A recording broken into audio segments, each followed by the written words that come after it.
Some people stop asking questions out loud because they already know the answers won't change. I didn't remember when that started for me, but I had long since gotten used to silence not being empty. The paper bag left a faint crease on my forearm. I'd carried it from the bus stop without shifting hands, not because it was heavy, but because changing my grip would have felt like giving in to discomfort. I'd made the pie the night before Granny Smith's a touch of cinnamon and the old metal cutter with the crooked edge. It still left the same uneven crimp even after all these years. Inside the house, the lights in the dining room were on. The smell of roasted meat, garlic, and something buttery hung in the air, warm and distant. I stepped quietly into the hallway. No one looked up. 4 chairs had been pulled from the table. Brent sat at the end, talking with his mouth half full, gesturing loosely with a fork. Jenna was leaning into him, her laugh a little too sharp to be natural. Tracy was serving salad with those tongs she only used when she wanted things to feel proper. Ethan sat with his elbows planted and his phone between his hands. The 5th chair, the one closest to the kitchen arch, was still tucked under the table. I adjusted the bag and let my voice carry just enough. "Should I get another seat?" Tracy didn't turn. "No need, Mom. You can eat in your room tonight. Ethan's had a rough week and he needs a little space." No one else spoke. Brent lifted his glass. The condensation left a ring on the oak table, and Jenna slid a napkin beneath it like it mattered. "I don't want her sitting here." Ethan didn't look up. "It's weird when Brent's around. It's just weird." I kept still. Tracy sighed, but not in protest. "Let's not start anything right now. It's been a long day."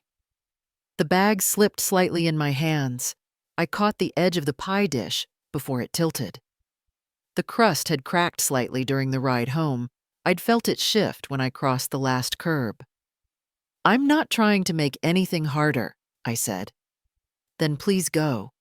The word please can mean less than nothing when spoken the right way. I backed out of the arch. My shoes didn't make much sound on the tile, but I became aware of each step anyway. Behind me, Brent resumed his story about some co-worker's divorce, and Jenna added something about how she'd seen it coming. The volume of conversation didn't dip. In the bedroom, I set the bag on the desk. The table lamp I'd left on earlier still cast its small circle of yellow. I took out the pie and placed it on a saucer I'd brought from my old place, one of the blue-edged plates they never unpacked. I smoothed the dish towel that had wrapped around the pie.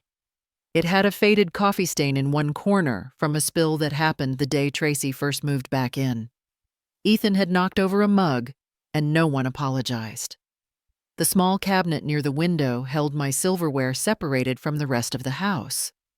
I opened the drawer slowly, not because I needed to be careful, but because I didn't want to hear the clatter. I used to tell Ethan not to slam drawers when he was younger. He doesn't slam anything now. He just shuts things without noticing. I cut a small slice and left the knife beside it. No one had asked for dessert. There was a folded piece of mail on the desk, unopened. Probably another credit card offer addressed to current resident. I placed it beneath the coaster holding my tea mug. The ring of old liquid had begun to darken the wood. A knock. Not sharp. 2 taps. Tracy's voice muffled. "Try not to be up too early. Ethan's anxious again, and he needs rest." I waited until I heard her steps fade. The crust had collapsed slightly near the edge. I ran my fork along it, but didn't lift the bite. The lamp flickered once, not from the bulb, but the old wiring I'd mentioned twice last year, and stopped mentioning after that. On the wall opposite the bed, I'd hung 3 small photographs with thumbtacks, one of me and Tracy when she was 7, one of a dog we once had, and one of Ethan taken when he was maybe 5. He had flour on his cheeks and a wooden spoon in his hand. I'd meant to take them down a few months ago. Now I didn't know what would replace them. The pie slice remained on the plate. I wiped my hands with the corner of the towel, folded it once, and placed it in the drawer. The quiet had weight, but it wasn't heavy. In the hallway, I heard Ethan's voice again, something about how tomorrow he wanted Brent to take him to the music store. He'd used the word normal. It landed like a closing door. I looked at the small clock by the lamp. The second hand ticked in soft jerks. I reached for the pie plate, covered it back with the towel, and placed it on the lowest shelf of the cabinet. There was no room for it in the kitchen. There hadn't been for a while. The room smelled faintly of cinnamon and detergent. It wasn't unpleasant. I sat on the bed, pressed my hands into my lap, and listened for the moment the dishwasher clicked on. It always came right after Tracy said goodnight. Tonight I didn't hear it. Sometimes the absence of sound is louder than the words people use to ask you to disappear. And when I leaned back against the pillow, I didn't close my eyes. I just let the thought finish itself quietly. This house doesn't forget you. It just learns how to function without your chair. Some things don't sound like betrayal when you first hear them. They arrive quiet, almost helpful, folded into suggestion. Later, the echo sharpens. The bread hadn't cooled completely when I began slicing it. I'd made it out of habit, though no one had asked. The crust tore unevenly where I held the knife too flat, and a corner of the cutting board had begun to swell from a darkened line of moisture. I'd meant to replace it months ago. He dropped the paper without looking up. It landed beside the bread, smudging the edge with a small spot of red from a thumb that had just peeled an apple. There's a place a few streets over. They have shuttle buses and meals. I circled the number. It wasn't a new flyer. The crease through the center had already whitened with wear. A small tear at the top corner suggested it had been pulled from a bulletin board and tucked somewhere for days. I didn't touch it. Behind me, the hallway floor creaked once. Tracy stepped in, still tying her robe at the waist. "You'll want to start packing tomorrow."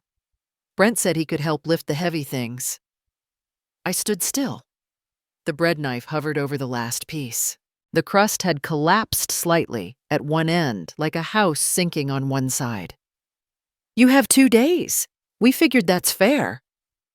I moved the heel of the loaf aside, placed it on a plate with a paper napkin, and folded the rest of the towel around the remaining slices.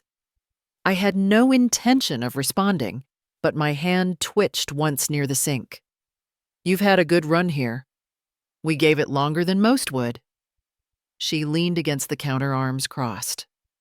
Her voice sounded practiced, almost kind. "I'm not trying to hurt you. This isn't punishment, it's just time." He returned to the kitchen doorway, chewing something noisily. "None of my friends have their grandma living with them. It's not normal." She didn't disagree. She handed him a vitamin bottle from the windowsill and poured a glass of water. He took both without a word to me.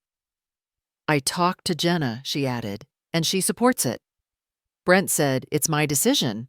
I'm the one on the lease." I nodded slowly, not because I understood, but because that was the only gesture left that didn't ask for anything. The paper flyer was still there, pressed against a crumb. The logo showed a leaf curled over a house. "They have Tai Chi classes," he muttered, half laughing, and bingo. That's probably better than whatever this is. The toaster clicked off behind me. No one reached for it. I walked to the fridge, opened the door without looking, and placed the butter back on the top shelf. The cold light stung more than I expected. I asked, not loudly, "And if I say no?" She reached for her phone, unlocked it. "Then we'll need to do this through official channels. I already looked into it." I noticed she'd repainted her nails, a pale cream color, no shimmer. The kind of shade that blends into glassware and mortgage documents. The calendar on the fridge had been turned to the new month. There were no appointments listed in my handwriting anymore. The black marker had been moved to the drawer where we kept menus.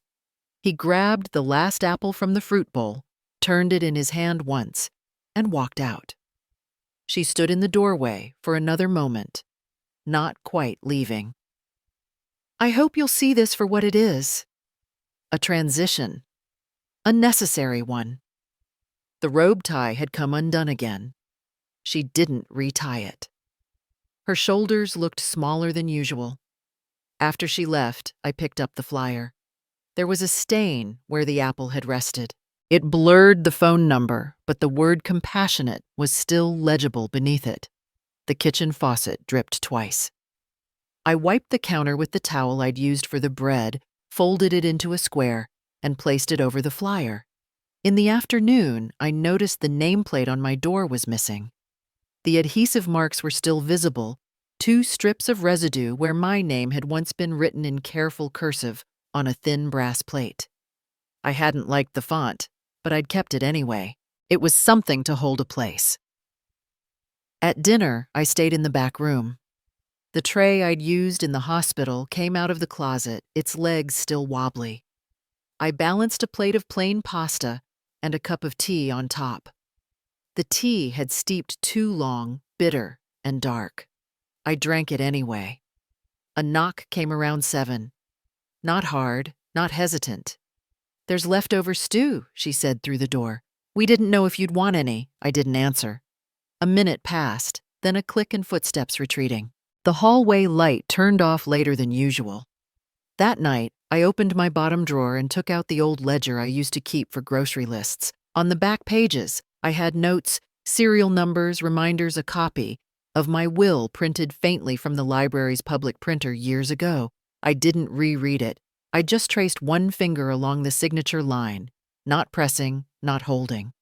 I tore out a blank page, folded it in half, and slid it under the flyer I hadn't thrown away. Nothing needed writing yet. By the window, the curtain had begun to fray at the edges.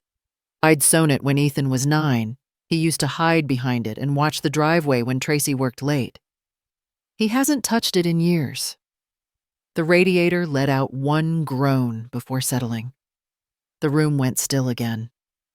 I placed the towel over the bread plate, turned off the lamp, and sat on the edge of the bed with both hands resting on my knees. Some endings don't come with slammed doors. Some arrive folded creased at the corners and delivered with a voice that doesn't rise. And when they do, I don't argue. I just take note of the silence that follows and decide where not to put my name again. Some memories don't fade. They simply recede like water in a glass, left untouched, still present, but harder to see unless held up to the light. The photo frames sat uneven on the shelf above the desk. I'd dusted them a week ago, not that anyone would notice. One leaned slightly forward, the backing warped with age. In the center was a picture of Tracy at 16, in a borrowed prom dress, the one she'd insisted wasn't her style. The pearl necklace around her neck had once belonged to my grandmother. I'd kept it in a red velvet pouch for years before handing it to Tracy that afternoon, without a speech, without conditions. She never mentioned what happened to it. I only learned when I opened her jewelry box 2 summers ago and found it missing. When I asked, she barely looked up from her tablet. "Those pearls weren't real, Mom." I had them appraised.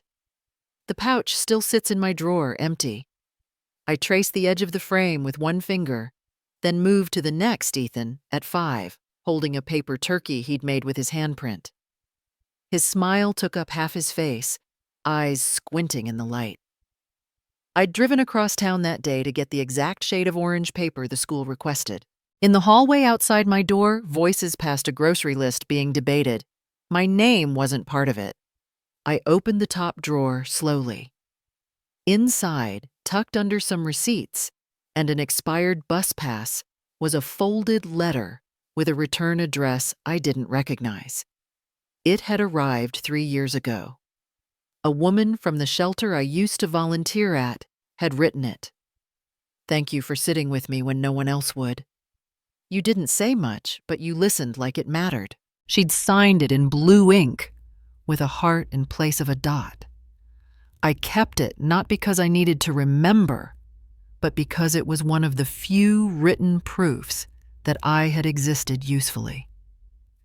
When Brent left Tracy the first time she called after midnight, her voice had that tight, quiet urgency I'd only heard when she broke her arm falling off the monkey bars. "Mom, I can't cover the mortgage next month." I sold the last of my CDs the next day. That wasn't enough, so I liquidated the savings account. I didn't tell anyone that the apartment I gave up had already been fully paid off. She never asked where the money came from. A month later, I signed as co-guarantor for a second mortgage, something the banker raised his eyebrows at given my income. Tracy smiled the whole time, one hand on my shoulder. Afterward, she offered to buy me coffee. The cup came with no cream and no thanks. I kept the receipt in my ledger. The ink has faded, but the numbers remain. I remembered the winter Ethan had strep throat. His cheeks flushed, hands hot against my arm as I held him through the fever. I walked 4 blocks in the dark to get children's ibuprofen when the bottle ran out. Tracy was asleep on the couch, an empty glass on the floor beside her. The next morning, she asked if I could pick up eggs. There's none left and I'm trying to do keto again. She didn't ask how the night had gone. In Ethan's 5th grade graduation, I brought a bouquet of blue hydrangeas.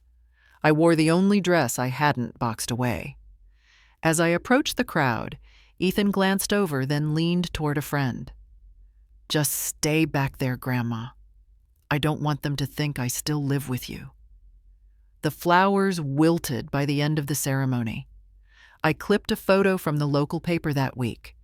It featured the school principal congratulating top students. Ethan stood 2 rows back, hands in his pockets, not smiling. I kept the clipping behind a cookbook page, banana bread with walnuts, that I no longer made. Tracy's promotion came 6 months later. Jenna posted about it online with a picture from their celebratory lunch, proud of my amazing sister. "You earned this," I scrolled through all the comments. None of them mentioned the person who had watched Ethan every weekend so Tracy could work extra shifts, who paid for his uniforms when Brent forgot who sat on hold with the insurance company for 2 hours while Tracy met a client for dinner. The credit wasn't missed.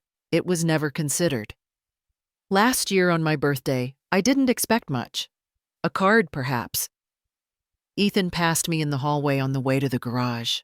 Oh, was that today the cake I baked for myself stayed covered until morning? By then, the edges had dried out. I wrapped it in foil and brought it to Marla next door. "Try this, and let me know if it's too sweet." She never asked what the occasion was. I returned to the photo shelf and adjusted the frame with Tracy in the prom dress. The left corner tilted too far back again. The nail behind it had loosened from the wall. I considered removing it altogether, but my hand didn't move.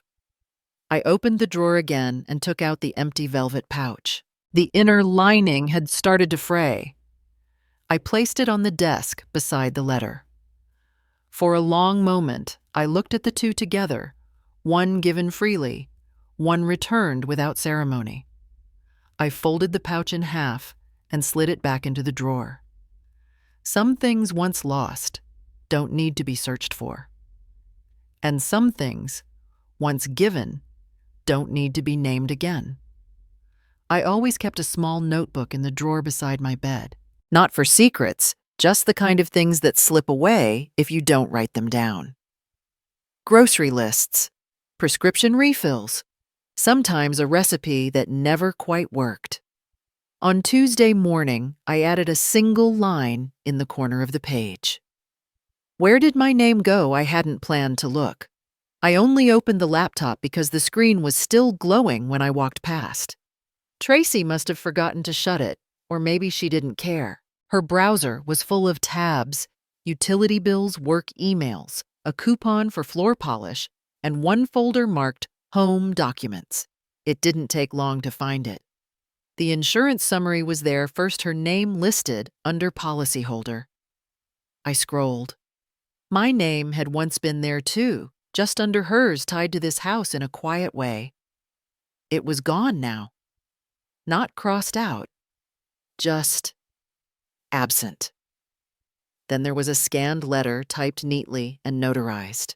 Temporary revocation of co-residency privileges due to non-contribution of household expenses. No mention of me by name, just the non-primary occupant. The door clicked behind me. Tracy didn't speak. She held a photocopy between two fingers and placed it on the coffee table like someone laying down a bill at a restaurant. You still have one day. She left before I could find a place to put the paper. That night, I opened the manila folder I kept in the back of the closet.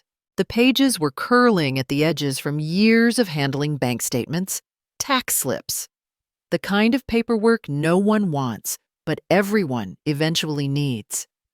There among them was the last record of the joint account I'd shared with her. I had opened it the year Ethan was born. At first it was for diapers and formula. Then it became the safety net. The number on the top right was 34012. I flipped back a few pages. 4 months ago, the balance was $27 and $108.42. There were 5 withdrawals. A contractor, a home improvement store, a boutique lighting company. One line caught my eye. Elegant Spaces. Design Consulting. $300 or $600. I pressed the paper flat with my hand. Ethan walked past the doorway and caught sight of the folder on my lap. He barely paused. That's what you get when you don't keep up. He went to the fridge, took a can of something cold, left without closing the door all the way. In the morning, I stood just outside the kitchen. The backsplash was new white tile that caught the light differently than it used to. The cabinet doors no longer squeaked. I could still smell the adhesive. I stepped 1 foot in. Tracy appeared from the hallway tying her scarf. Please don't use anything in here. The counters scratch. I'll leave something out for you later. Her voice had no edge to it. Not kindness, not cruelty. Just air. I turned and walked back to my room. On the way, I passed the door frame, where the little wooden plaque used to hang Mom's room in faded paint. Someone had removed it recently. There were faint marks where the nails had been, a smudge where the varnish hadn't faded evenly. In the laundry room, I found a towel that still smelled like bleach. I folded it carefully and laid it over the one chair I had left. That became my place for breakfast. Later that afternoon, my phone vibrated. The family group chat lit up.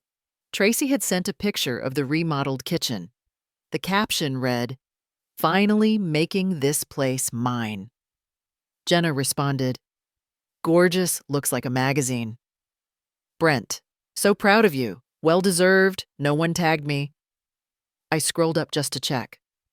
The last message I had posted was 4 months ago, a photo of Ethan's 8th grade drawing framed on the wall. No one had responded.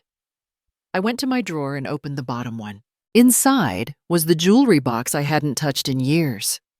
The velvet was faded, and the clasp squeaked when I opened it.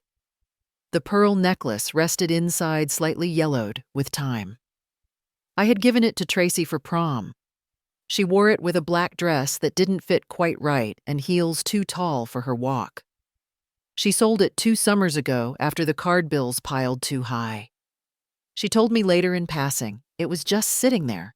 On the back of the paper, Tracy left on the table, I wrote the number again, 2710842. Then I crossed it out. The house still smelled like lemon cleaner. I heard laughter upstairs. Ethan was on a video call. I recognized Jenna's voice faintly in the background. I couldn't make out the words, only the rise and fall of something that didn't include me. Downstairs, the light in the kitchen remained on, but no one was inside. I stood near the threshold, just a line of tile separating one kind of belonging from another. I didn't step in. That night, I took the flyer for senior housing out from under the stack of unpaid envelopes. The corner was bent, and the ink smudged near the photo of a smiling woman holding a bingo card. I didn't read the description. Instead, I picked up my notebook again. The same page as before. Under the line I had written that morning, I added one more. I used to have a key. Now I knock even when no one's listening. Some silences aren't about surrender. They're a kind of remembering. Tracy stood just outside the doorway, with her arms folded, holding a planner marked with yellow tabs and red ink. I had seen that same planner during the mortgage crisis, during Ethan's school meetings, during the days when her husband stopped answering calls. She didn't look up from the page. "Tomorrow, Brent will help you pack. Don't make this harder than it needs to be." I nodded once, not for her. My room was quiet. The curtain hem touched the floor unevenly. I had stitched it myself after the rod came loose. I opened the top drawer of the dresser and reached for the manila folder tucked behind old scarves. It was the only file I never placed in the shared cabinet. Inside, there were 4 documents.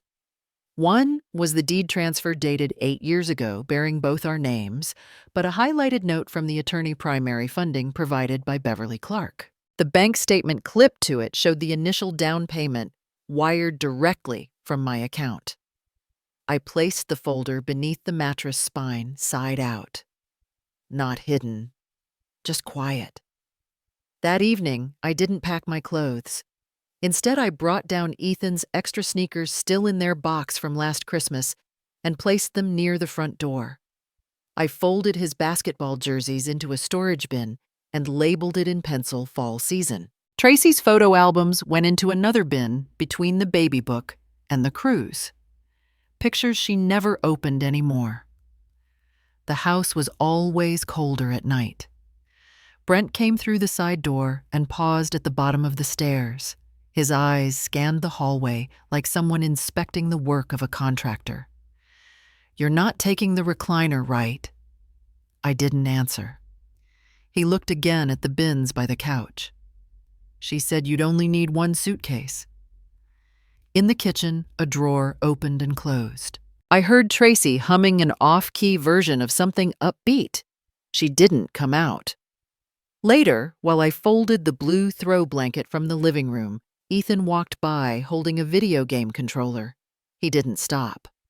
"Wow, you're actually leaving best gift ever." I set the folded blanket down and adjusted the edge to line with the seams. He opened the fridge, pulled out a soda, and laughed softly. I walked to the dining table where a small notebook lay. Tracy's, not mine. A tab stuck out underlined in blue. I flipped to the marked page, Elder Care Facilities. Unemployed, no family support. She had circled 3 options. The first had a note beside it. "Only if desperate." She placed it in my hand as she passed. "You might want to call soon. There's a waiting list for the cheaper ones." I didn't respond. I returned to my room. The pearl buttons on my blouse were loose. I threaded a needle and fixed 2 before folding it carefully into the suitcase. Only the essentials: toothbrush, slippers. The copy of Rebecca I never finished. I didn't pack the framed photo on the desk. It was a print of a family picnic long before the lawn turned into gravel. My hand rested on Ethan's shoulder in the photo, but his face was already looking somewhere else. In the closet, I removed the shoebox labeled Receipts. I added 1 page the list of transfers from the joint account dated and annotated. Tracy knocked once. I opened the door but didn't move. She held out a folded brochure. I highlighted the one with the least bad reviews. I glanced at it. Then I folded it again and slid it under the dresser. She narrowed her eyes. "You're not going to be difficult about this, are you?" "No." Her expression didn't change. "Might be the first adult decision you've made in a while." I said nothing. In the early hours of the morning, I went to the garage. I opened the box marked Holiday Decor and took out a single item, a glass ornament with gold trim that Tracy made in middle school. It was chipped, missing a ribbon. I placed it inside my suitcase between my winter scarf and the hardcover book. The sun hadn't yet come up. I boiled water for tea and drank it standing up. No one came down. By noon, Brent reappeared. All set, I looked toward the bins, each labeled and taped, but none of them mine. He picked one up and raised an eyebrow. "These aren't your things." I closed my suitcase gently. "No." He set the bin down. "Where's yours?" I zipped it shut. Tracy stepped into the room. Her hands were clean, no rings. The same hands that once braided her own hair in the mirror at age 9. "Are you going to tell us where you're going?" I met her eyes just for a moment. "No." She let out a short breath through her nose, the way people do when they think they've won. "Fine. Just don't call asking for help later." I picked up my coat from the chair. One of the seams had come undone. As I slipped it on, I adjusted the collar to hide the fray. No one followed me to the door. As I stepped out, I left the bins in the hallway. A note rested on top of the largest one. 3 words written in pen. "This was yours, and nothing else." I hadn't realized how loud my life had been until it stopped echoing back at me. The room was smaller than the one I'd left, but it stayed still. Nothing shifted when I walked across it. The floor didn't creak in protest, and no one waited behind the door with questions shaped like judgments. A wooden bed stood against the left wall. I ran my palm along the headboard, rough at the corners. The quilt was faded, hand-stitched. A glass of water sat on the windowsill, sweating quietly. The ceiling fan ticked every 4 seconds. I counted. I placed the small suitcase at the foot of the bed and unzipped it without a sound. A folded scarf. A paperback. A chipped ceramic cup I hadn't used in years but couldn't throw away. I didn't turn on the single-burner stove that day. I wasn't hungry. At night, I sat on the woven rocker by the wall legs, tucked under the cushion. The room had no television. No humming machines, no dings or reminders, no group texts flooding the silence. I held the photo album with both hands, as if it might try to slip away. The 4th page had a photo taken with a disposable camera. Tracy, missing her front tooth, sat on a red bike helmet, crooked legs too short to touch the ground properly. I stood behind her holding the seat, though my face wasn't fully in the frame. Just a shoulder, half smile, a shadow. The receipt for that bicycle was still in my old coat pocket. I'd saved coupons for 3 months. The man at the store offered a discount when he saw the way I clutched the bills. No one ever mentioned that bike again. But in the picture, Tracy smiled, like the world had opened for her. I closed the album and lit a lavender candle I'd kept in the side pouch of my bag. Ethan once said it reminded him of a retirement home. I let the flame burn slowly. The smell clung to the walls like a whisper. There were no knocks, no footsteps overhead, no doors slamming from rooms I didn't control. In the morning, I swept the small space with a hand broom I found in the corner cabinet. Dust made no demands. Around noon, a knock finally came. I opened the door halfway. Marla stood outside holding a plate covered in foil. She wore a faded apron and a smile that didn't search for anything. "You still allergic to pepper?" Her eyes scanned my face the way old neighbors do. I shook my head. "I used your old recipe. Took me forever to find it again." I took the plate with both hands. The foil warmed my fingers. She looked past my shoulder into the room. "Looks peaceful." I nodded. "I'll let you eat," she said. "But don't wait until you're starving next time." I closed the door gently behind her and sat cross-legged on the bed, the plate in my lap. The steam fogged my glasses. Carrots, soft potatoes, shredded beef, seasoned just enough to feel like something remembered. There had been a time I made this dish every Friday. Tracy used to pick out the onions. Ethan called it grandma mush and drowned it in ketchup. I finished every bite. That evening, I pulled out a lined notepad I'd packed without much thought. I wrote a single name in the center, Beverly. No last name, just that. The pen stuttered in my hand. I wasn't sure what else to write, so I drew a small circle in the corner, then another, then a half moon. They looked like earrings I'd once owned. I didn't miss the house. I missed space where my name meant something. The second night, I folded my clothes, even though no one would see them. I placed a bar of soap in a teacup by the sink. There were no hooks for towels, so I used the back of the door. I didn't check my phone. It had not rung. The window overlooked the alley behind the laundromat. A boy, maybe 12, wheeled laundry carts into the back, his earphones in his stepslight. He didn't glance up once. It was the first face I'd seen that didn't hesitate to ignore me. When I opened the drawer beside the bed, I found an old Bible left by someone before me. A pressed flower rested between Proverbs and Psalms. It was brittle and yellow, the kind that might crumble if you breathed too hard. I left it untouched. On the third morning, Marla returned. "You sleep all right?" I nodded. She handed me a small basket. Inside was a banana, a granola bar, and a folded napkin. On the napkin, written in black pen, "No rush, just breathe. You're the first person to invite me to dinner in—" I don't remember how long. Her mouth twitched. "Well, let's make it not the last." I didn't offer to come in. She didn't ask. The banana had spots, but it peeled clean. I washed the plate from the night before, using a sponge with a hole in the middle. The water ran cold but steady. I dried the plate with a cloth and turned it over to check the cracks along the rim. There were none. The ceiling fan still ticked 4 seconds apart. I began to count again. 1, 2, 3, 4. And then again. Sometimes starting over doesn't look like starting anything. It just sounds like less.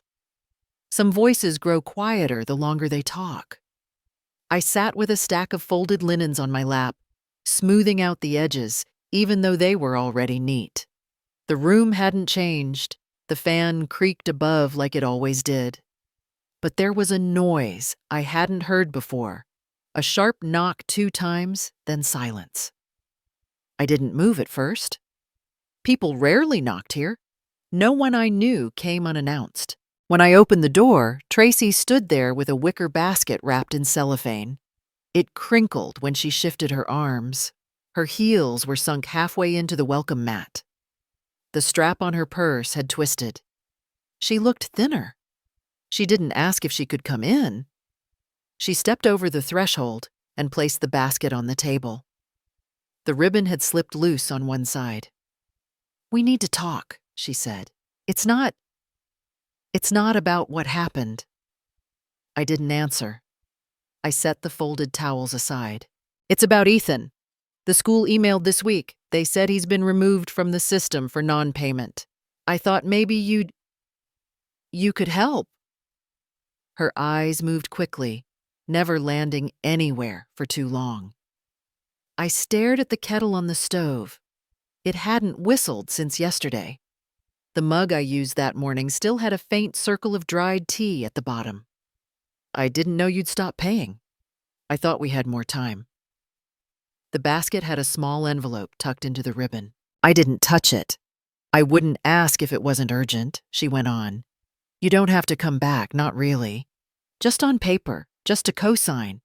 They won't approve without a homeowner with long-term credit." There it was. I walked over to the small drawer near the sink and pulled out a folded paper. Not a legal document, just a printed email. The date was 4 months ago. Transfer denied.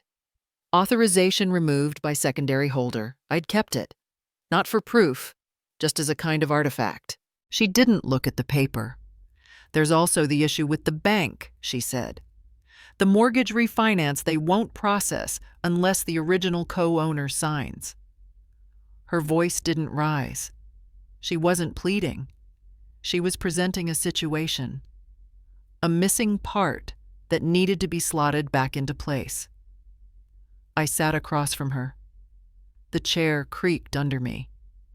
She looked around the room. "It's smaller than I thought it'd be." I reached for the tea tin. It was a gift from Marla Lavender and Mint. Ethan once wrinkled his nose at the smell. "Smells like an old closet," he'd said.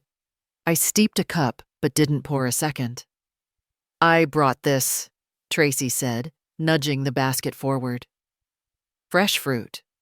You like pears, right? The apples on top look too perfect. Waxed and color-sprayed, the kind that never rot, but never ripen. I'd stopped buying fruit like that years ago." Brent left again, she added. Did I say that he packed up Sunday? No note? Ethan won't talk to me about it. I let the steam from the mug rise between us. I didn't move it. He's staying in the car, she said. Didn't want to come in. Through the curtain, I could just make out the back of his head, bent down, probably on his phone. Marla passed the open doorway with a towel in her hands. That Ethan, she asked. Tracy nodded. He's not coming in to see his grandmother. Tracy hesitated. He thinks this is dramatic. That word again. Neatly wrapped like the basket on the table. Nothing messy, just as inconvenience. I didn't know what else to do, she said quiet this time. Mom, please. Just help us get through this semester, just until we can fix it. I folded the email and slid it back into the drawer. The drawer stuck a little when I pushed it in. It always did. Tracy took a breath, looked toward the stove. If you come back, it'll be easier. You don't have to live with us. Just make it look like you're still part of the household. I thought of the house with its repainted cabinets and Ethan's shoes by the door, the way she used to rearrange everything after I cleaned. You're still family, she said. I looked at the tea ring inside my mug. The stain left a perfect oval. I could have wiped it with my thumb. I didn't. Tracy glanced at her phone. I'll wait a few days. Just think about it, okay? We need you to co-sign by Friday. She stood, adjusted the strap on her purse, paused at the doorway. We never meant to push you away. It just happened. She left the basket. I closed the door behind her. The latch stuck, then clicked softly. Later that night, I removed the pears and placed them on the counter. The apples stayed in the basket. I turned the cracked teacup upside down on the shelf. Not broken, just not useful in the same way anymore. I sat by the open window and let the air move through the room. No voices, no engines outside, just the slight rustle of the curtain when the wind shifted. Some people return only when what they need is gone. Not love, not memory, just access. A key that no longer fits. And some doors don't need locks. They just stay closed. Some words sound different when you no longer believe them. I sat with a new pen blue ink unsmudged. The signature came slowly, as if my hand hadn't signed my own name in years. Not like this, anyway. A single name, no cosigner, no approval from a daughter pretending to protect me. Just me. The bank clerk handed over a folder. Here's your new account, Ms. Clark. Not mom, not grandma, not dependent. Later, I folded the folder into my grocery bag between the bananas and a worn paperback I had picked up from the community shelf. Nobody had touched the mystery section in weeks, the librarian had said. I liked that. At the church, the gardening gloves were stiff at the fingertips. I worked slowly. The hydrangeas along the south wall hadn't bloomed yet.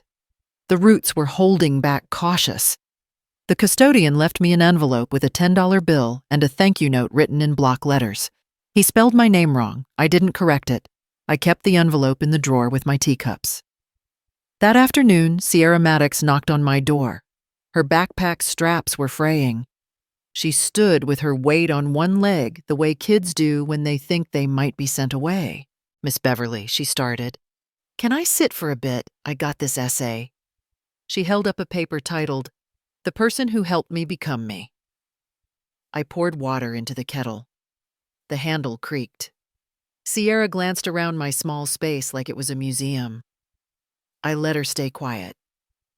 I put your name, she said, not looking up.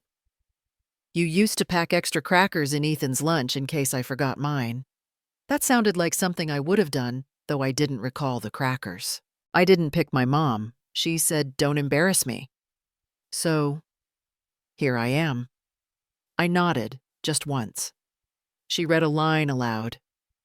You never raised your voice even when Ethan did.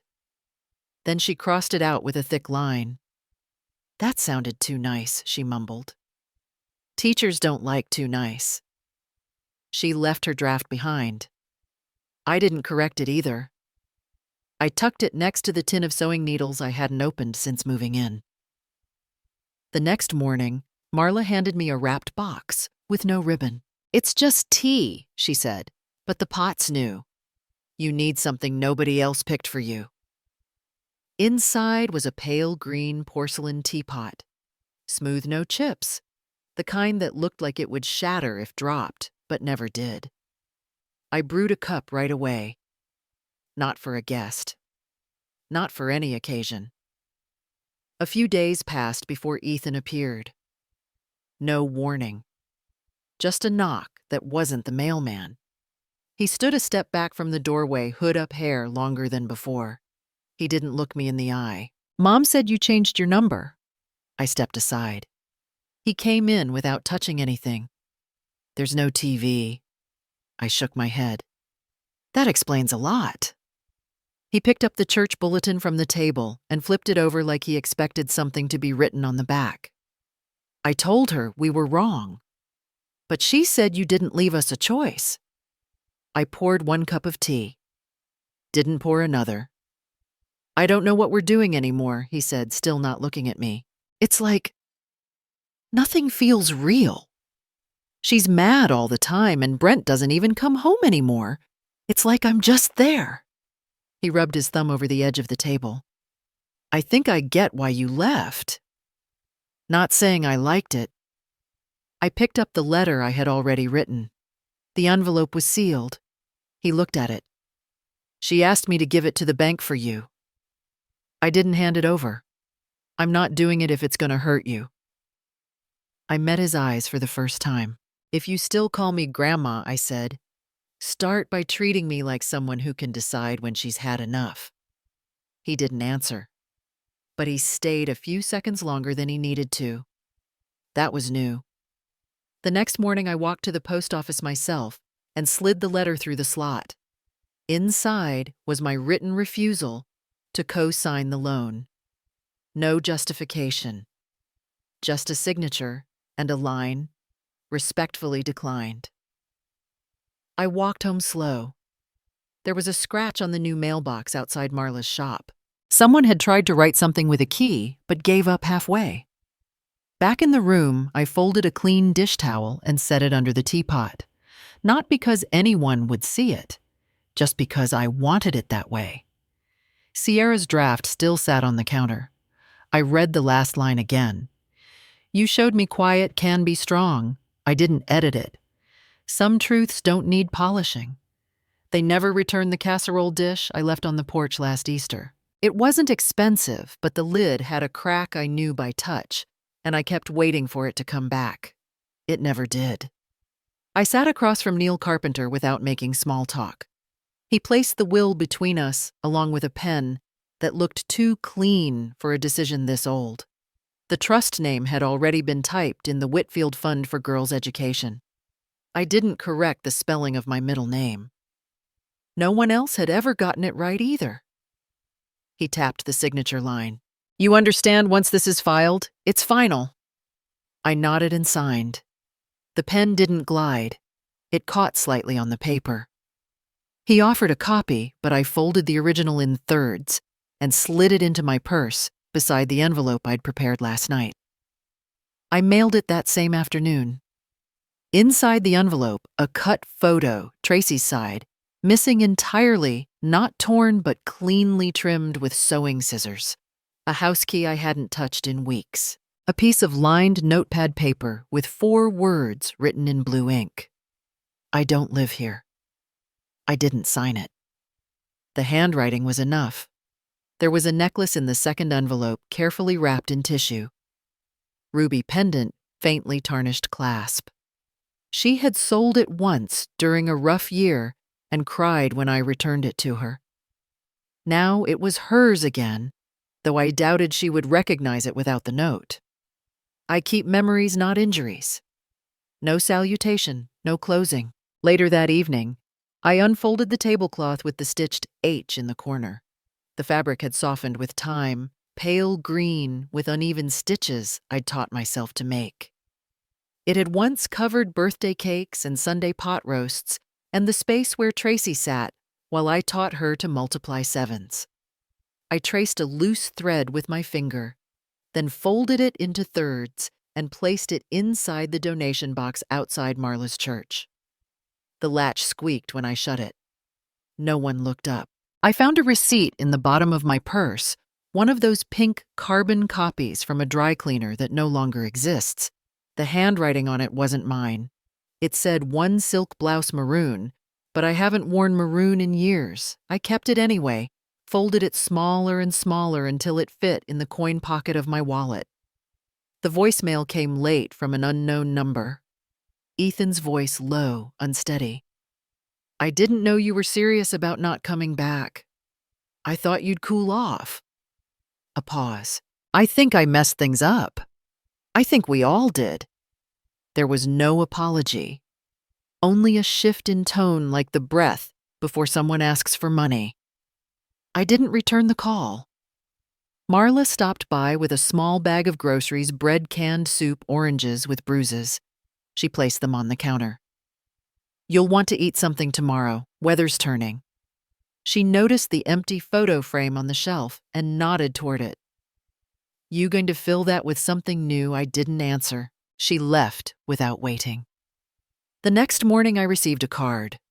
No return address, just my name in a handwriting that wasn't Tracy's or Ethan's. Inside a note. Ms. Beverly, I submitted my college essay. Thank you for your help. You changed how I see everything. Sierra M. I placed the card on the counter beside the unopened peanut butter. Then I opened the peanut butter and ate it with a spoon. A week later, another knock. Same hesitation. I opened the door part way.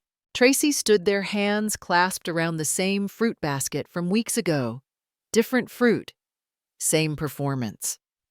She didn't look at me. Did you really send the will Brent called me? He says there's no reversal unless we get your notarized consent. I didn't move. I mean, do you really want strangers to get what's ours, what you worked for? She placed the basket down without asking. Mom, I know you're still upset, but it's extreme. It's punishment. I looked at the bruised bananas and apples too shiny to be real. Extreme is pretending someone doesn't live in the house she bought. She drew a breath through her teeth. This is why you're alone.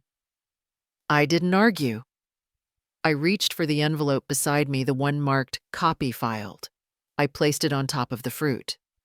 You're not even going to think about it. I pointed to the envelope. That's my answer.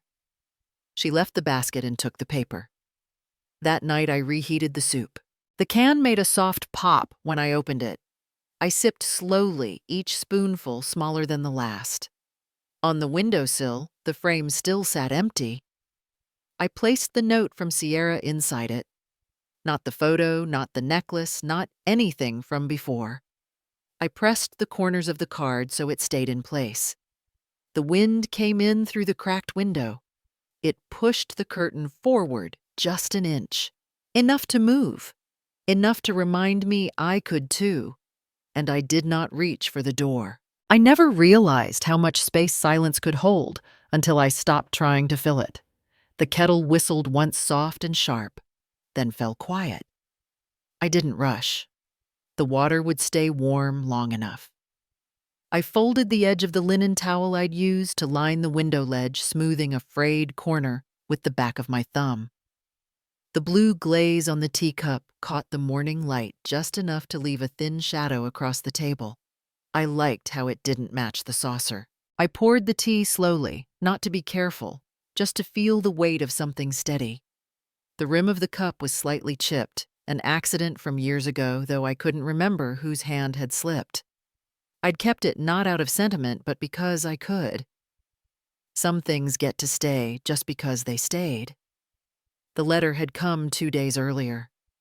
The envelope was too large for the amount of paper inside, folded once unevenly.